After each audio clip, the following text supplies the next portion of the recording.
குழந்தைங்களா, இன்னைக்கு ஒரு அருமையான கதை ஒன்னு சொல்ல போறேன். வாங்க குழந்தைங்களா, கதைக்குள்ள போலாம். கதைக்கான தலைப்பு என்னன்னா, காலத்தை அறிந்த பேழை. ஒரு காலத்துல சரவணன் என்ற இளைஞன் இருந்தான். அவன் செல்வச் செழிப்புடன் வாழ்ந்தான். ஆனால் அவனுடைய வாழ்க்கையில் எல்லாமே இருந்தாலும் நிரந்தரமான மகிழ்ச்சி மட்டும் இல்லை. தன் தேடலுக்கு பதில் தேடி ஊர் ஊராக சுற்றினான். கடைசியில் ஒரு மலை உச்சியில் வாழ்ந்த ஞானமலை என்ற முதிய துறவியைப் பற்றி கேள்விப்பட்டு அவரை சந்திக்க சென்றான்.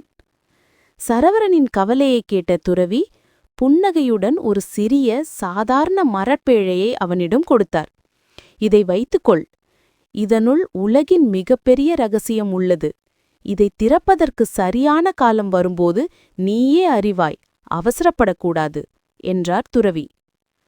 சரவணன் அந்த பேழையில் விலை மதிப்பற்ற மாணிக்கங்கள் அல்லது தங்கத் தட்டுகள் இருக்கக்கூடும் என்று எண்ணி அதை பத்திரமாக வைத்தான்.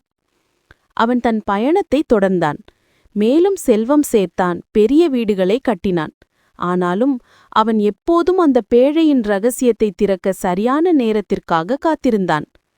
இன்னும் கொஞ்சம் புகழ் கிடைத்த பிறகு திறக்கலாம், இன்னும் கொஞ்சம் நிம்மதியான பிறகு திறக்கலாம் என்று அவன் அந்த பேழையை திறப்பதை தள்ளி போட்டுக்கொண்டே வந்தான். மகிழ்ச்சியை அடைவதற்கு அதுதான் திறவுகோல் என்று நம்பினான். காலம் மிக வேகமாக ஓடியது. 30 வருடங்கள் கடந்துவிட்டன. ஒரு சூறாவளியில் சரவணனின் செல்வங்கள் அனைத்தும் அழிந்தன. வியாபாரத்தில் நஷ்டம் ஏற்பட்டது. நண்பர்கள் விலகி சென்றனர். முதுமையால் வாடிய அவன் எல்லாவற்றையும் இழந்த ஒரு ஏழையாக தன் சொந்த கிராமத்திற்கே திரும்பி வந்தான். ஒரு மரத்தடியில் அமர்ந்து கண்ணீர் விட்டபோது அவன் தன் கையில் இருந்த அந்த சிறிய மரப்பேழையை நினைத்து பார்த்தான். நான் தேடிய மகிழ்ச்சி இதில் இருக்கிறது என்று சொன்னார்கள். இப்போது இழப்பதற்கு ஒன்றுமில்லை. என் வாழ்க்கையின் முடிவில் இதுதான் சரியான நேரம் என்று எண்ணி அவன் நடுங்கும் கைகளால் மெதுவாக அந்த பேழையை திறந்தான்.